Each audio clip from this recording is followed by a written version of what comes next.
racing, love Hong Kong. Saturday, the big guns are blazing. Pinstripe, EJ, you've done it!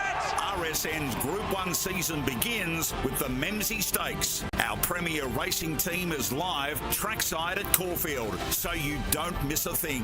Marie McEwen with her mounting yard ratings. My pick at the yard, he's an easy horse to like from a yard perspective. I'll have the live roving mic, getting the pre- and post-race comment from trainers and owners. And Matt Hill is calling. This is how we spring. How Saturday racing should be with the Group 1 team. RSN Racing and Sport. On a game day, work day, school day, moving day, rainy day. You can ask, are you okay, any day? Because life happens every day. Check in often and have regular, meaningful conversations with those you care about. Ask, are you okay, any day? Because a conversation could change a life. Learn how to ask at areyouok.org.au. RSN's Racing Pulse, a program dedicated to presenting crucial racing info. This does look like the right race for him to be very effective in. From the trainer and jockey interviews that are so important around backing a winner, to the likes of David Gately with his game plan and post-mortem. She's the best. Race 6, number 11, Isha. At the verdict panel, Mick Sharkey's Friday form focus and the Victorian form previews. You can't afford to bypass Racing Pulse. 8:30 weekdays on RSN. Racing and Sport. To hear all of today's Australian racing, listen to RSN Extra. That's on digital radio in Melbourne, on the RSN app, and streaming at rsn.net.au. On RSN Racing and Sport, it's time for the grey areas with Jason Adams and George Ferrugia. The kid was a human dynamo. Are you sure you're talking about George? George of the jungle, friend to you and me.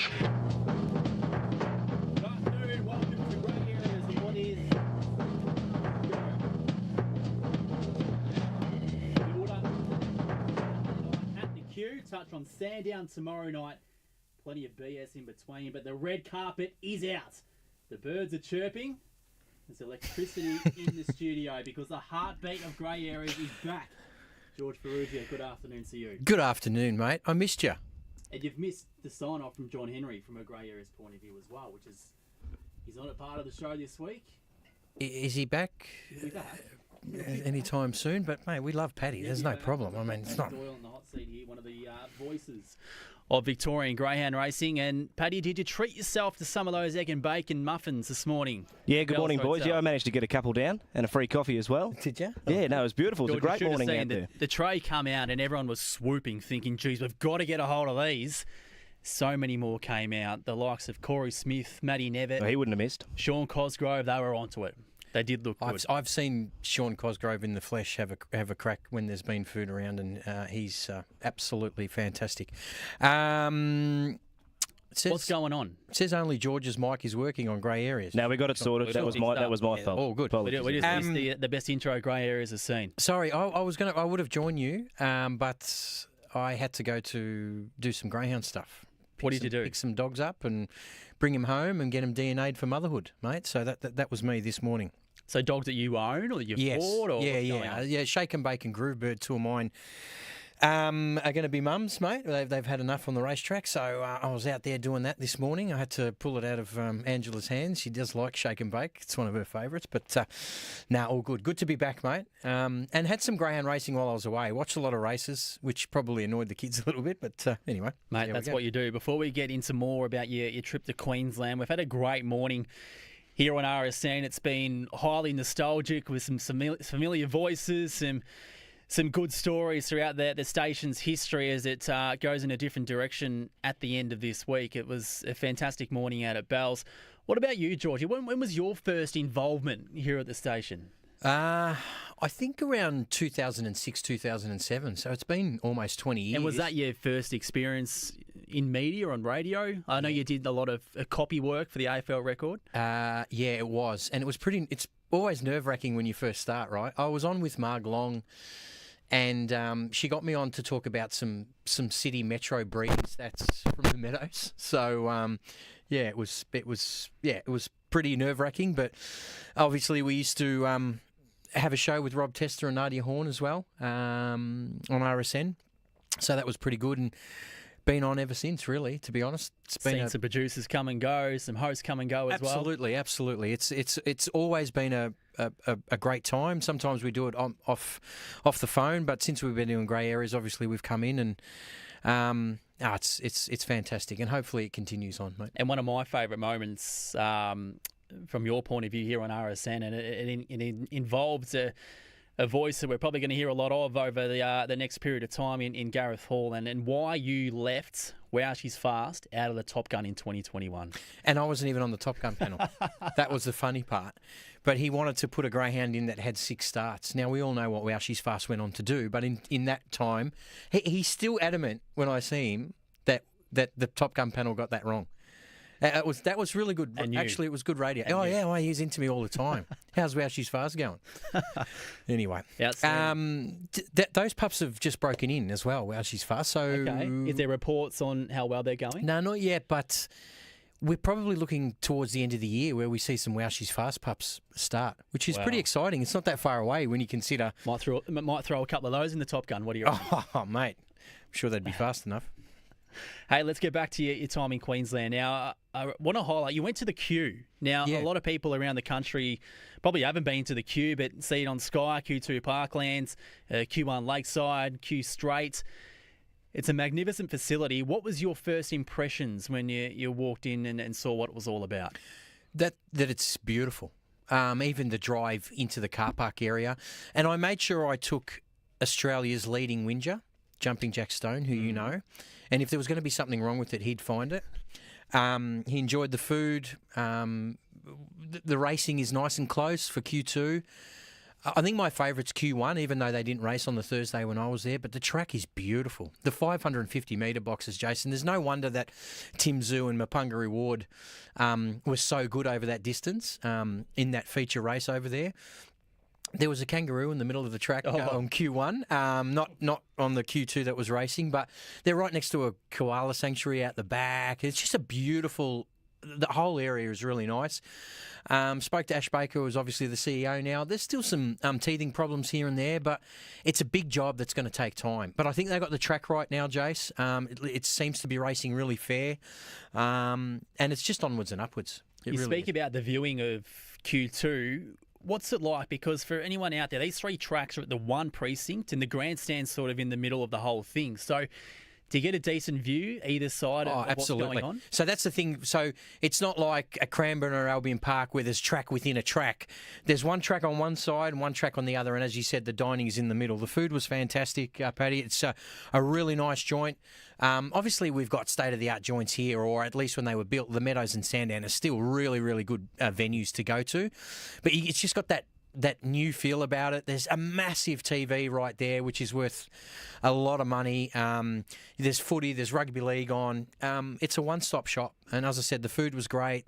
There's pokies for those that like that. There's going to be a sports bar put in. It's just going to be an all-in-one area. And I believe the area that it's in, Jace, you probably know a little bit more about this, is a growing area.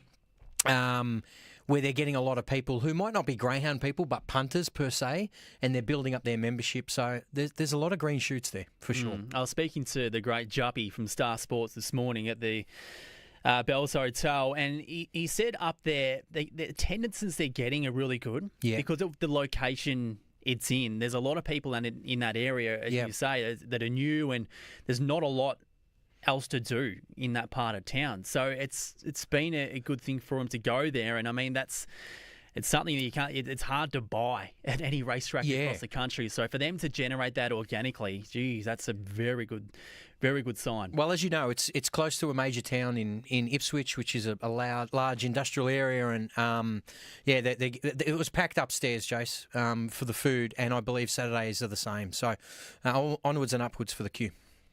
All right, magnificent. And, of course, the action will turn in that direction this Saturday with the running of the 3 national finals in the straight track, the distance race, and also the sprinters. Not far away here from the 4th at Sale. How wide is that straight, George, just before we wrap up the straight? That's probably the only downfall, I thought. I thought it was a little bit too wide for sure. And they're trying to fix it up with a longer lure and all these types of things. But the other 2 tracks are outstanding. All right, they're about to be loaded here at Sale for the 4th JVDM is with the white here, Poppy's Pal. Here he is for the fourth. Runners, they're all a little bit down on their best. So they're at the start. Finding the lead could be the key to potentially finding the winner. That confidence just to go straight to the front will be, I think, vital for whoever can land in front here. They're getting set. Pretty gusty conditions at Sale for race number 4. Fourth of a 12-race program, and the last of them go in. So Poppy's Pal just to run the favourite, $3.60. They're set to run race 4.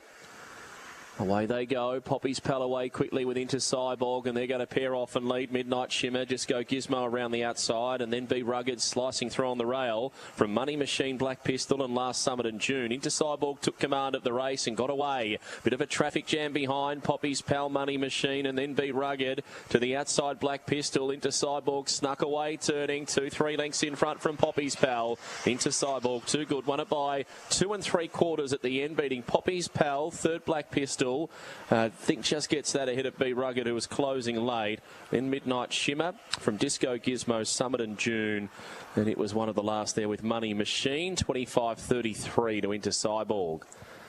Number 2 for Steve Coltzis, does enough, had some nice wheels to go through and take command of the race. And in a race where they're all a little bit out of form based on the Challenger, the new grading, you're finding the winner. You're probably going to go close if you can find the leader, and that was Into Cyborg. Just did enough to hold out Poppy's Pal, and after getting to the front, there's a bit of a traffic jam behind, and the checkered rug was away for Steve Coltzis. Number 2, the winner by Fernando Bale Inter Alicia, owned by Frank Toth, trained by Steve Coltzis, beating 3 Poppy's Pal second. Corey Jennings, Sambora Brocky, Bessie's Daisy, and down the outside 7 scrapes in for third. Black Pistol for Malcolm and A Car, Banjo Boy Pistol. 2-3-7-8 the interim numbers, 560, 270 the winner, $110, $4. Just awaiting the all clear on race number 4. Rightio, James. I've got those officially. Number 2, Into Cyborg, 560, 270, beats 3 Poppy's Pal, 110, 7 Black Pistol, $4, and fourth in 8. Quinella returned $11.50. The Exactor, $28.90. Trifecta, $272 neat. First 4, $2,253.90. The early quaddie at Sale, you need 184 and 2, $740 with a small jackpot of around $300. Running double 4 and 2, not found. A jackpot of 84, Jason George. Thank you, Paddy. Anyone who wants to get involved, make sure you do so. Text in 0416 90 50 52.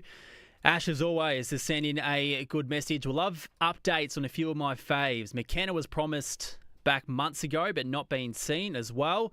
In the Hub, Mapunga Tully, Unreal Speed and Grand Tour. Have you got any information on that lot, George? The only one is obviously because I have greyhounds with Jeff Britton. I believe Mapunga Tully isn't too far away. I think, yeah. Because when she did that damage, I think it was just at the Perth Cup, or at least that weekend, there was the feeling that she wouldn't race again. Yeah, I think she might be back. I think she might be back soon. In the Hub, we haven't really heard, but you lean towards... I'll have to find out more. Yeah, I'll have to find out more. I'd say Grand Tour is absolutely one who's retired. Unreal Speed would be amazingly frustrating for Rob Britton, because especially in what we see with the stayers, with all due respect to the stayers, I mean, Ethanol Waters an absolute star, but he could have ended up with 3 or 4 Group 1s. I mean, he's just a flying machine, but he's just one of those dogs that he just pulls up a bit sore, and it's hard to get him back onto the racetrack. Yep, indeed. All right, Ash, I'll take a photo of your message, and I'll have an update on all of them come Friday's show. Yep. George, we haven't spoken to you, and it feels like the build-up to this national series has been long, which is the nature of the beast. But since the box draws have taken place, what's your sort of general commentary around these finals? Do you want to start with the straight track one first, too? Because when I was up there, Serial Sticker trialled and broke the track record in a trial. Or I think went close to it or broke the track record. It went very, very good, which is no surprise considering its ability, but I keep going back to the local greyhound, Darcy Dakota. I mean, it's just got an unbelievable record, Jace. I've got it up here. Isn't that so hard to compare, though? When you look at Darcy Dakota compared to Mile a Minute and Serial Sticker, where from a short course point of view, greyhounds don't get faster. No. So are you saying Darcy Dakota's in that same league? I would say so, especially on its home deck. I think so, and its times certainly are comparable to what those other greyhounds trial. And it's just that I just love greyhounds with proper winning form, like 27 wins from 45 starts, Jason. It's just taken to the straight like a duck to water there. So despite drawing box 6, which is probably not the worst draw up that big straight, I think they sort of worked themselves out. That's where I'd be leaning. Opened $1.85 out to $3.30. The big money's come for mile a minute, obviously, and Cyril Sticker opened at 12, which is probably ridiculous and into $4. Ridiculous. Yep. Spoke about that last week, and as soon as he trialled, bang, it was in the 350, I think, which is probably under the odds, but double figure odds was dead set crazy. What about the stayers? Because you might have been up there on the night where Without a Trace trialled as well, and she seemed to handle the track as much as what you could have expected. Well, I don't think she handled it in the early stages. Through the catching pen area, she got off a bit. Yeah. I mean, she always gets off, but it did look... Her run home was elite. Really good run home. Like proper what they would run home over 500 metres. Like she was very, very, very good. I think if your connections are Without a Trace, you would look at that trial and be very, very happy. This is not an easy race though, Jace, isn't it? So she's got to get things right early. Lady Wilson at the odds, Jace, I think he's okay. Obviously, the local greyhounds, again, have a bit of a leg up because they haven't just had a trial there. They've had races there and obviously have run pretty fast there. But I get why Without a Trace is $2.50. Just needs to nail that start, Jace, because she's proven that if she's in amongst it, she gets to the line very, very well. But as I said, her run home time, I think some of the locals were pretty shocked with the way she got home on Thursday in the trial. And I think one other in that field who demands respect and isn't exactly being spoken about as much as what he should is Red Dirt Road. Yeah. I mean, he's been such a powerhouse of the staying ranks up there for months and probably beats been a their race best stayer on his over there, home deck. Yeah, absolutely, he has been. Yeah, I mean, look, he's got to overcome greyhounds like Ethanol Water and Without a Trace, who are group winning stars. But yeah, look, it's probably more of an open race. I'm not really keen to take the $2.50. I suppose is what I'm getting at with Without a Trace. What about the sprint race? Because look, I had to do some tips late last week, and I sent through Mapunga Reward on top. Now, I'm tempted to change that. Mallee Beauty from the red. After that trial, that sizzling early speed, her overall time, there's clearly others that can go better. Mapunga Reward's not going to show pace. 2 girls from Tasmania in box 3 will shift wide. She's got every opportunity to lead this, and $7. Given that, I think there's a bit of value in. And then there's speed in 4, 5 and 6, isn't there? That's probably where the speed of the race is. And we know Flying Zulu can get out if he can. And Tim Zoo, well, he's my favourite greyhound currently racing. Mapunga Reward, I think both of us are president and vice president of his fan club, or at least we're in the top 5, Jace. I'm just not sure about where he's drawn here, to be honest. He's favourite for the race, but I think there's going to be greyhounds crashing down on him a little bit. He does tend to use a little bit of the track. He's going to need a little bit of luck on that corner. Look, in saying that sprint final at the Meadows, I mean, I sort of think if the opportunity is there to go on the rail, he'll take it. Oh, absolutely. There's no doubt about that, but I don't know. I just think if Tim Zoo and Flying Zulu find their way in front of him, how is he going to run them down? I don't know. He's a greyhound. I've made no secrets about this. So what that I'm saying this, but I mean, he's a greyhound that I'm going to use at stud, Mapunga Reward, because his will to win, his pedigree is unbelievable. But races like this can be a little bit problematic if he finds himself caught up. And even in that run at the Meadows, Jace, they sort of fanned off a little bit and he sort of ducked in underneath them and then was just always going to run that leader down. So all I'm saying, he's going to have to rely on luck. Sooty Keeping is in the top 3 in-form greyhounds in the country. She won there on Thursday night, led all the way. Cumbria Jack, the local greyhound, how could you leave him out? And then the 2 Victorians drawn in 7 and 8. I just think it's harder than what the 330 is exposing us to. Yep. But the Nationals as a whole, I mean, it gets criticised a lot of years sort of with the question of what does it mean, but I think the fields that we've got together carry interest from all around the country, so looking forward to that. Yeah. All right. We've got some text messages come through, mate. Hey, legends, Dimity here. This is obviously Dimity Ma. who's a very, very big greyhound advocate, probably the biggest in Australia. Just wondering how the response was to your Mythbuster episode, and in particular, did you have any antis or people on the fence about greyhound racing reach out? Love the show. I think one person called me an idiot and a loser online, but apart from that, it was really, really positive. Had some greyhound trainers text me and text you, and some greyhound owners talking about how we need to band together. So it was really positive from that point of view. Obviously, we're trying to get through to people that maybe not so much greyhound people, but punters per se, and the general public who have got half a brain to understand that the way that greyhounds are looked after. So it was a positive outcome. I'm not sure what you thought of it. Yeah, it was great. It had to be done. But I think, and as Dimity will know better than anyone, it's easy for us to talk to a converted audience. It's not easy to break through and communicate with the people who can make a difference. How you do that, I'm not sure anyone's got the rainbow key, but something that needs to be done, and all we can do is keep pushing, George. What's your experience been with it, Paddy, like in terms of greyhound racing in general, from all the different tracks you visit and the participants, but not only the participants, you must meet a lot of people on the road as well. So yeah, well, there's the meetings I do, a lot of the country meetings, it's very participant-based, the crowd. There's not a lot getting along to watch the dogs on a Thursday afternoon or at Shepparton, and they love the game for what it is, and they're passionate and they're putting their heart and soul into it. Yeah. But even a few of my friends who have got into racing through following me a little bit, I thought they might have been a little bit sceptical on greyhound racing and that welfare sense and what you do hear from the antis. But they've been, all supporting it, and they love having a punt on the dogs, and they own a couple now. Yeah. So I think, it's a hard thing to try and, as Jason said, convert the converted, especially on this station here. People listening obviously love racing, and that's all three codes. Yeah. So. You mentioned them owning some now, Pat. How have they gone about doing that? Well, through family and friends. There's actually Ross Lyons, who trains up at Longlee. Okay. One of my friends is good family friends with him, and so he got involved with ownership there, and his grandpa owns a few.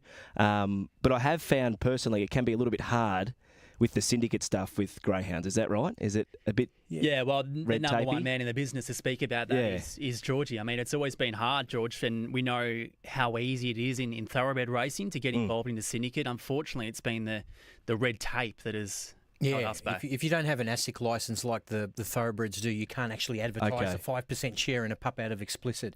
So there's a lot of private stuff going on, which is all above board, but you've got to do it through friends and family. Yeah, and that doesn't get everyone else who's not watching directly to see. So for anyone out there, George, thinking, why doesn't the sport just get a financial licence, which it has had in the past? What's the hurdle? Well, all I can say is I think that it's in the works, and especially interstate, it looks like it's really trying to push forward and happen. And GRV, I can't speak on behalf of GRV, but from the chats I've had with certain people, it looks like that it's a priority, and we need these advocates out there in the sport. So it's an important time, especially what we're seeing in Tassie. Another text coming through. Hey guys, is this brilliant segment going to continue with the station changes? Let's hope so. That's from Jared. We don't know yet. I think something will happen, Jared. Yeah. We're not going to be on next week, but I think the presence needs to be there. It's all about the mechanics and logistics of how it's done. So that is in motion. So I think what Jason's saying is, I'm not sure if they can afford him yet, but we're trying to get the negotiations over the line. I've got $1 out of doing this. Another text message: will the Dishlinger duo be presenting a Boneberry bulletin on the new RSN? Look, as Jason said, we're still up in the air, but hopefully we'll do. And one of our favourites, Jace, Tim from Kilsyth. Seriously, boys, there's only one winner in that race, Timmy Zoo, by 1.5 lengths, best dog in Australia. Well, I do agree with you, Tim. I think he's the best dog in Australia. And you know what? In some of these big races, he's never really drawn well, has he? Like, if he was off the red here, Jace, what would he be? $1.90? Near enough. Yeah, absolutely. Yeah, absolutely. He's just got to contend with the draw. He's got the local greyhound who is the track record holder and is a very, very fast greyhound drawn next to him. And if he puts the pressure on the 4 and 5, it'll be game on down the back. Terrific race. Yeah, and just again, further to people asking what's happening going forward. I mean, something will happen. It's just a matter of whether it's on radio or not. So the priority is it is, but we'll work on that in due course. Only a few minutes away from the 5th race at Sale. We'll get to James shortly, but we'll turn our attention to Sandown tomorrow night, George, where, I mean, it's just a standard meeting, but the quaddie legs, they're the ones that carry interest, rounded out by the free-for-all in in race 8. Let's touch on race 5 first. And I was surprised to see the name Sharapova Star drawn box 1. I thought not the sort of grade I thought that would be returning a Sandown at this point of her career. She's a good dog, isn't she? She is. You're Very right. reliable. And look, her form at Bendigo had been very, very good. Look, her form over 500's okay. I can understand where you're coming from here, Jace, because her runs over 400 metres, she's almost unbeatable when she jumps to the front. She's got electrifying speed. She's up against a couple of good ones here, Jace. I think Come to Party's win last start in 29.44 was really good, and it's not an easy race by any stretch. I looked at tipping her but then as I went down the field, I thought there's probably a bit of a risk because there's a couple of greyhounds that are 29.30, 29.40 types. Race 6, it's for the stayers, and I was kicking myself last week. I didn't tip Flying Envy. I mean, she had no pace in 1, no pace in 3, and ended up going with one who gets back in the field. But good to see a graded staying race on a city card. Yeah, look, when she got clear running, Flying Envy, and she did last week, where she was just able to scoot across into second place and then lead, she was just going to be really hard to beat. 41.74. I don't think the box draw will worry her too much. I thought Tully Luna was okay last week too, Jace. Looks the danger for me. Race 7, it's a mixed graded race over the 595 and some good names here as well. Ethanol Volume, Pass Mark, good to see him back racing. Yeah, poor Xantippe as well, who's made a little bit of a career for herself over these 600 metres. So it's a good little race for sure. And the free-for-all being race 8, Bagman drawn box 1. Vincent Bale back at Sandown after what I thought was a really ordinary performance at Wagga last Friday night. Yeah, it's good to see him back. Obviously, he's trialling well enough for him to be back. Bagman would have got the shock of his life having 2 starts at Sale. I mean, he knows every little grain of sand at Sandown, so he's back at his home track. So a little bit of speed drawn sort of in the middle. So an interesting race. Dr. Asher racing very well as well. Yep, indeed. We'll get the George's tips after this race at Sale. From a market point of view, the favourite is the yellow $1.60 Princess Lass.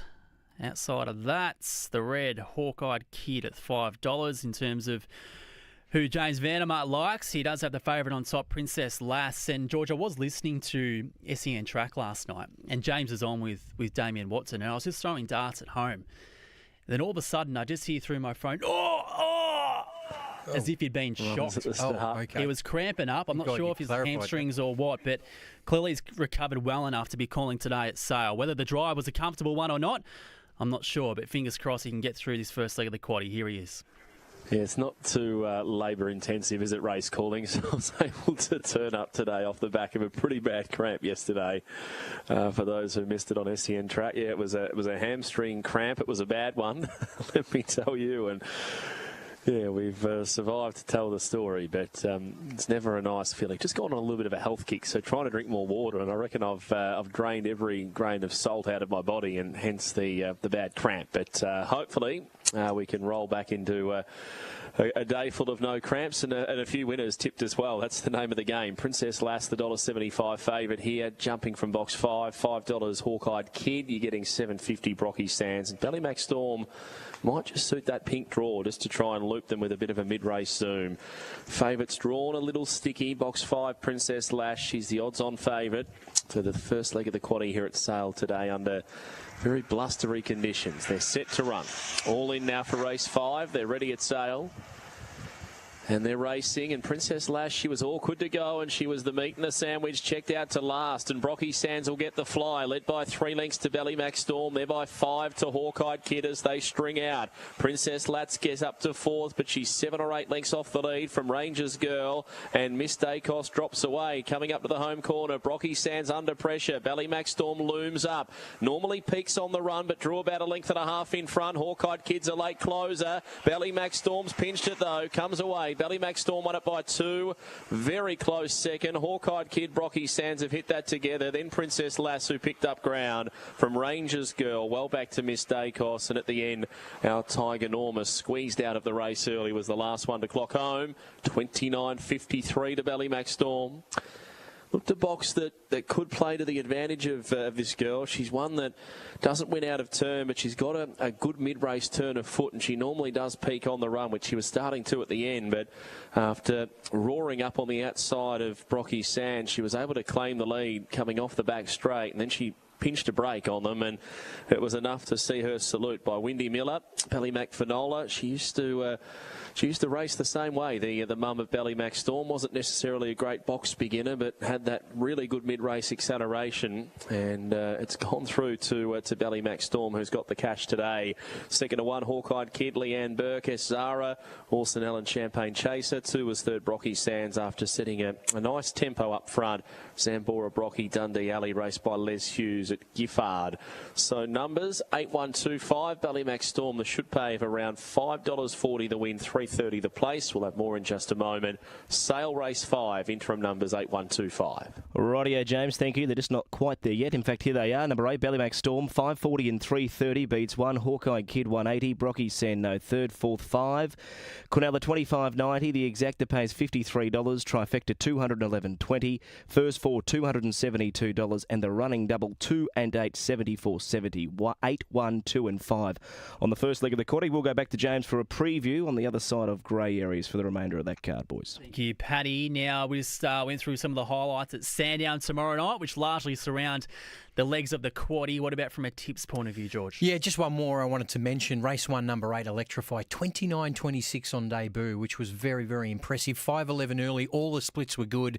I believe some serious money's been knocked back for that greyhound. So it'll be interesting to see how it goes off the pink. But in regards to my tips, one of my favourites, Warm Cockles, race 9, number 1. Really? I didn't like his run last week. I thought he had a chance, and there wasn't a lot about it, and it gave me encouragement going forward. I just think he gets back to a draw and an opportunity to go very, very well in a grade 5. I know there's a couple of greyhounds who probably aren't grade 5ers in this per se, but I just like him off the red. And I do like one a little bit later, race 10, number 4, Paul Kwan.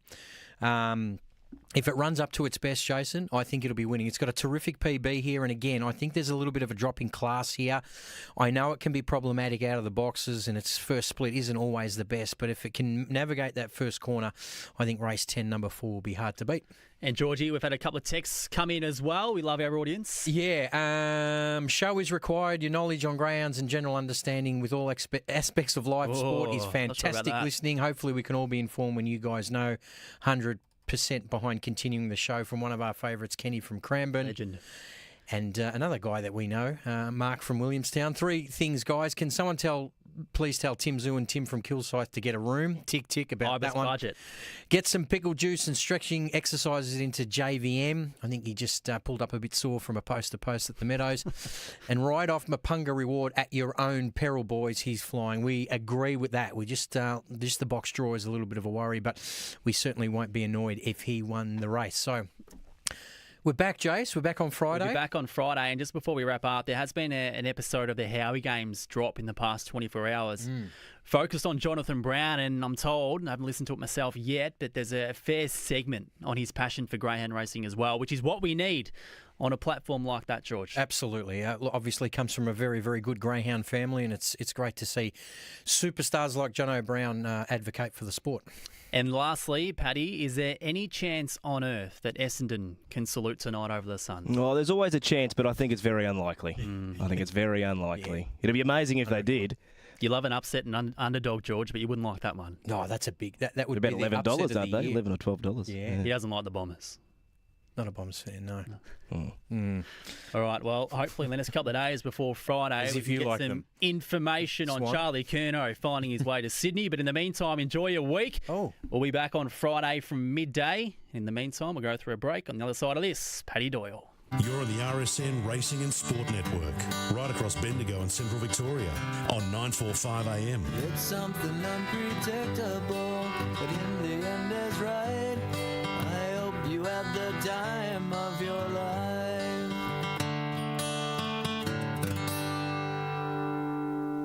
Oh boy, the Battlers have done it again, scoring another $26 best bet winner and more winners at $22, $15, $12, $10 and $10. And the Quaddie Killer was bang on, landing the $4,500 Sydney Quaddie. Cop that! Spring is here, so stop missing out. Remember last spring? The Battlers returned over 100% profit on turnover on Victorian Group 1s. That's using the best tote price which anyone can get.